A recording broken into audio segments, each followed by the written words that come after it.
Ada pernyataan dari Amerika Serikat ya, bahwa Turki pun juga akan menjadi sasaran. Jadi gini, seminggu sebelum perang serangan Israel Amerika ke Iran, tanggal 28 Februari ya, kira-kira hari Minggu atau hari Sabtu jangan saya, Netanyahu itu di hadapan Perdana Menteri India, Narendra Modi, mengatakan begini, ini agak surprise sebetulnya.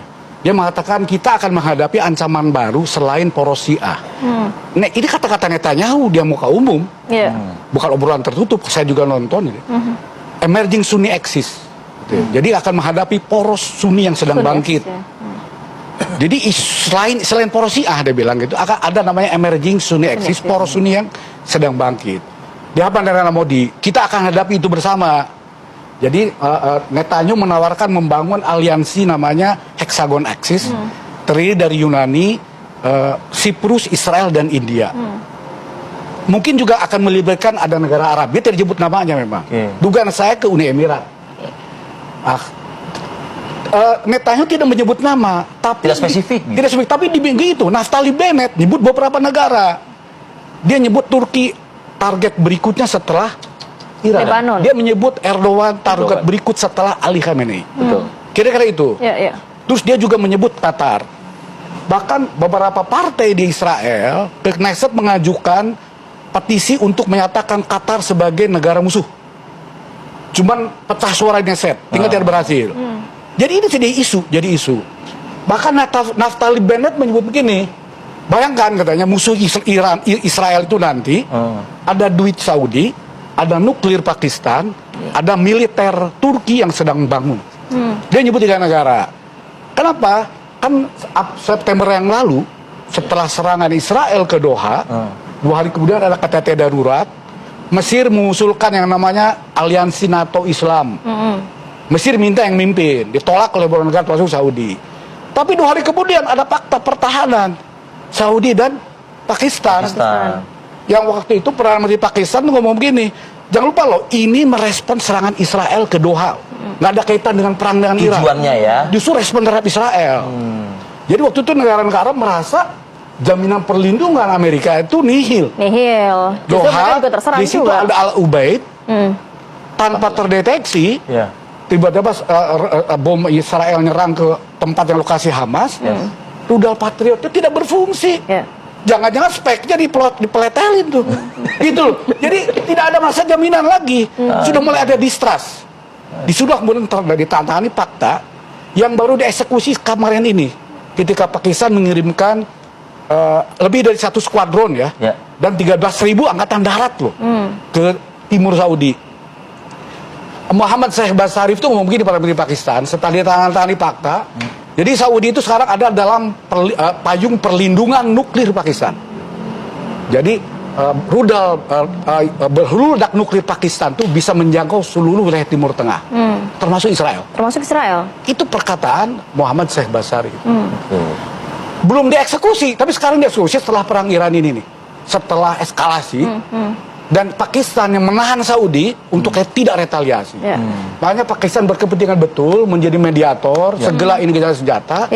Karena gini, kalau Saudi dalam posisi diserang, berdasarkan fakta, serangan terhadap Saudi akan dianggap sebagai serangan terhadap Pakistan. Dan buat Pakistan dilematis, karena Pakistan juga bersahabat dengan Iran. Mungkin karena itu juga mereka bertemu ya antara beberapa negara tersebut, Turki, Pakistan, Oman. 4 menlu itu sudah ketemu setidaknya 3 kali. Pertemuan artinya serius ya, serius. Jadi Menlu Pakistan, Turki, Saudi Arabia dan Mesir. Pertama ketemu di Riyadh ketika ada pertemuan 12 Menlu negara OKI yang minta Iran tidak nyerang ke Teluk. Setelah itu ada pertemuan 4 Menlu. Berikutnya di Islamabad beberapa hari menjelang tapi pertemuan. apa yang bisa mereka lakukan sebenarnya, Kang, untuk mengambil langkah konkret sebenarnya? Begini, kan yang menilai membaca ini adalah Israel. Kalau Anda lihat di media Israel, isu ini kenceng. Isu aliansi 4 negara itu sudah dibahas di TV di Israel. Sudah dianalisa peta kekuatan segala macam. Sekarang Israel itu dalam posisi parno seingat saya. Mesir misalnya. Mesir itu kan dengan Israel terikat Camp David. Tapi sekarang Israel was-was karena Mesir itu sudah menempatkan 40.000 tentara di Sinai yang seharusnya itu dari zona aman. Ada 40.000 angkatan darat Mesir ditempatkan di sini. Sekarang Mesir sudah jalur bikin jembatan menghubungkan Sam al-Sheikh dengan Tabuk, Saudi Arabia. Oke. Bayangkan kata dia, angkatan darat Mesir, militer Turki, duit Saudi, nuklir Pakistan. Itu omongan Naftali Bennett. Battle tuh ya. Battle. Ini jadi potensial threat kira-kira. Dan itu Ancaman yang menjadi mengerikan ancaman berikut pasca Iran. Nah, ini saya lihat kenapa Netanyahu eskalasi agar narasi ancaman ini tetap hidup. Setidaknya di kepentingan politik dalam negeri Netanyahu sendiri. Menguntungkan mereka ya. Untuk tetap eksis. Oke. Terus saya pernah bilang ya, sebetulnya kan gini, sekarang narasi di politik dalam negeri Israel itu udah greater Israel. Semua partai politik di Israel, oposisi maupun pemerintah, sudah bicara greater Israel. Yair Lapid itu pemimpin oposisi moderat. Dulu dia pernah pidato mendukung two-state solution di PBB.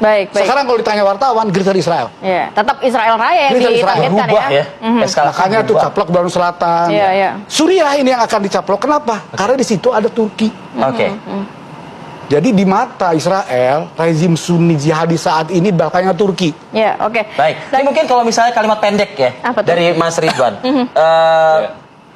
Konkret nggak ini rencana-rencana Israel, Amerika ingin menjadikan kawasan ini semakin membara begitu loh? Ya, itulah yang disebut dengan Pak Zudaika atau Greater Israel. Tetapi sekarang yang muncul di wacana ada narasi tandingannya, Mas Arief. Pak Iranika. Jadi nanti Iran lah yang kemudian menjadi tadi hub dari yang disampaikan Kang Irfan tadi, hub dari Saudi, hub dari Turki, hub dari Pakistan. Dan kalau itu terjadi, itu yang disebut dengan konsep Wihdatul Ummah, konsep persatuan umat Islam yang kemudian sangat-sangat menakutkan Israel. Karena hanya dalam hitungan tahun, sesuai ramalan Syekh Ahmad Yasin, pendiri Hamas, 2027, Israel hilang dari muka bumi. Nah, itu makanya kemudian mereka sangat berkepentingan dengan menelpon berapa kali, Kang? Ke G-Defense. Tiap 5 menit G-Defense ke toilet ditelepon tuh sama Netanyahu. Intervensi terus ya? Intervensi, karena jangan sampai ini berhasil. Kalau berhasil, terjadilah yang disebut dengan Pak Iranika. Iran mempunyai kekuatan untuk mengumpulkan kekuatan-kekuatan besar itu. Oke, baik, kita tunggu perkembangannya ya, seperti apa. Begitu kalau tadi Kang Irfan memberikan sinyal, besok ya katanya begitu ya? Singkat saya hari Kamis. Second round ya? Wednesday. Baik.